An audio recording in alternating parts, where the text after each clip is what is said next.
Thanks, Shane. Good try, but Michelle will make mincemeat of you. Thank you all, Mr. Auditor, and of course distinguished, esteemed members of the Society. It's good to be back here again. You forgot my main credential, which was that years ago, before your time, somebody gave me this medal. That's what makes me a worthy visitor, I suppose. I want to start by mentioning that torture is ruled out. If you look at the Universal Declaration of Human Rights, and of course I know you're all familiar with that, but Article 1 says very clearly all human beings are born free and equal in dignity and rights. Article 2, everyone is entitled to all the rights and freedoms set forth in this declaration. 3, everyone has the right to the liberty, security, and security of person.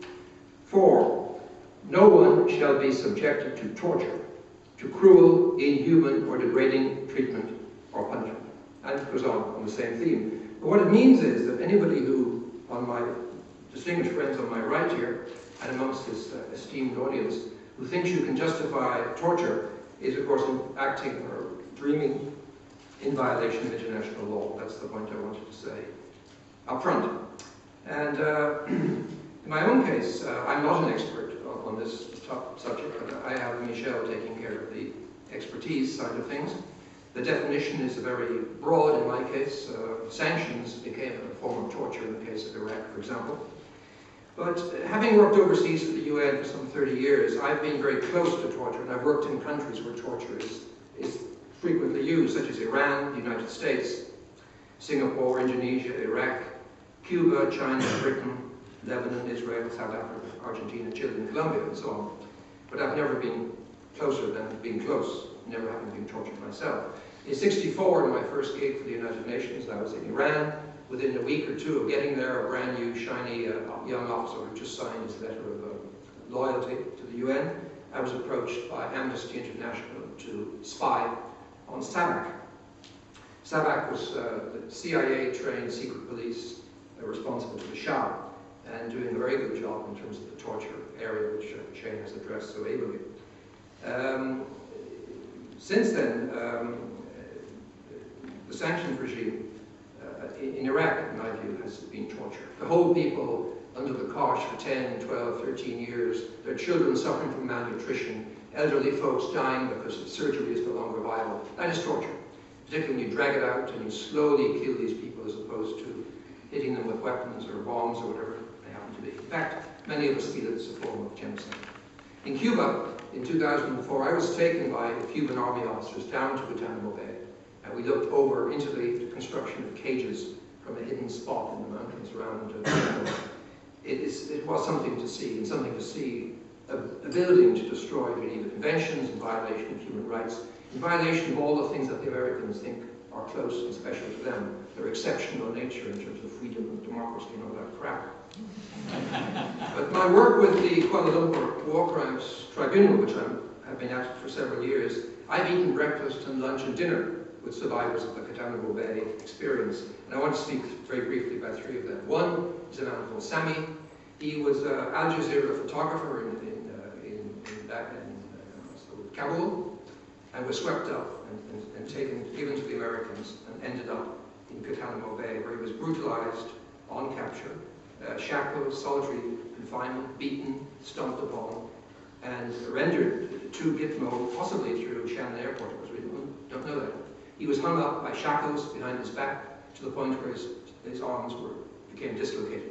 Electric shocks were used on his genitals, and for 7 years he was force-fed. For 7 years he was in solitary confinement, the last 2 years of which he was force-fed. He was then released with no charge. The second is a man called Muslim Beg. He's a UK citizen of Pakistani origins. He was visiting Pakistan with his family, and he was sold to the Americans by some dissatisfied neighbor or friend or somebody else who was in it for the money.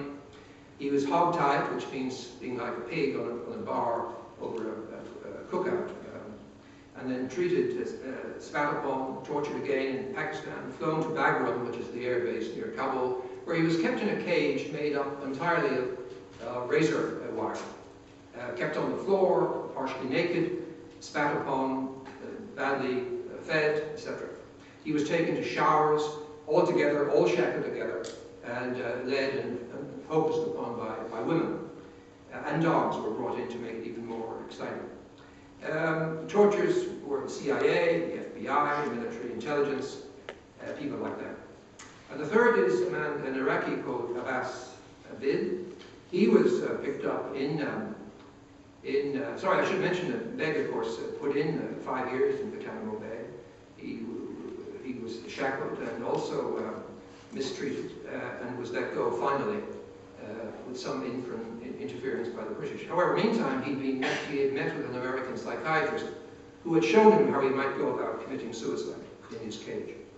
Now, the third is Abbas Abid, who's an Iraqi chief engineer in the Ministry of Science and Technology in Baghdad, a ministry that I worked with as head of the United Nations there at one stage.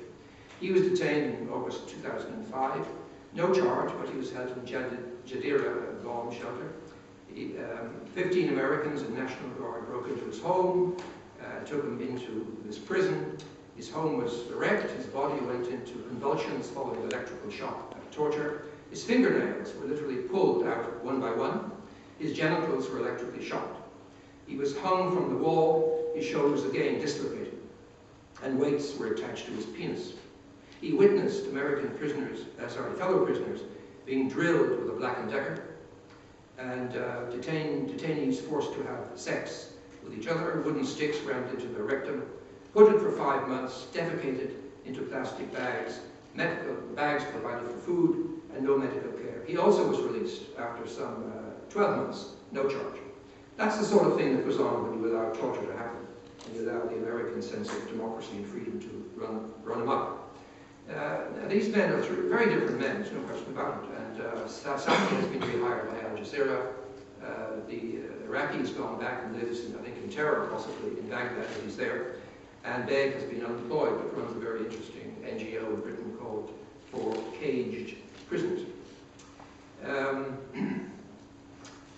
Now, why is torture ever justified? Well, of course, it can never be justified, sorry, because it yields bad information. Under torture, victims say what they believe the torturers want to hear. They give all sorts of information to men like Cheney, Rumsfeld, Bush, Blair, and other swine like that, and Thatcher. What they want to hear, thereby making much or most information produced during torture completely useless. Torture violates a long list of international laws and various provisions, both domestic and international, I should say.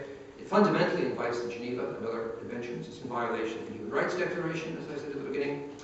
And this is even more blatant, it seems to me, in those countries with sophisticated legal systems, where somehow rape and amputation and what's familiar in perhaps Liberia, Sierra Leone, and the Congo, it's totally unacceptable, but the people responsible are perhaps unaware that there are legal rights and protection. But the torturers we are talking about, Americans and others, of course, are well aware of international provisions. Use of torture takes those responsible, i.e. the commander-in-chief, chief of Mossad, chief of the head of the CIA, to the depths of horror and amorality. And often pious leaders, church leaders, expose themselves, it seems to me, as they did during the Christian Crusades when Arabs and Jews were cooked and eaten. Is that bad? One thinks of the Inquisition in Europe, and massacres imposed on the people of Mexico, Central America, South America, by God's Christian soldiers. One thinks of Abu Ghraib, or My Lai, or Fallujah, or the Phoenix program in Vietnam, when the Americans tossed over 25,000 Vietnamese out of helicopters to their deaths. So there is, in my mind, no doubt that torture violates and can never, ever be justified.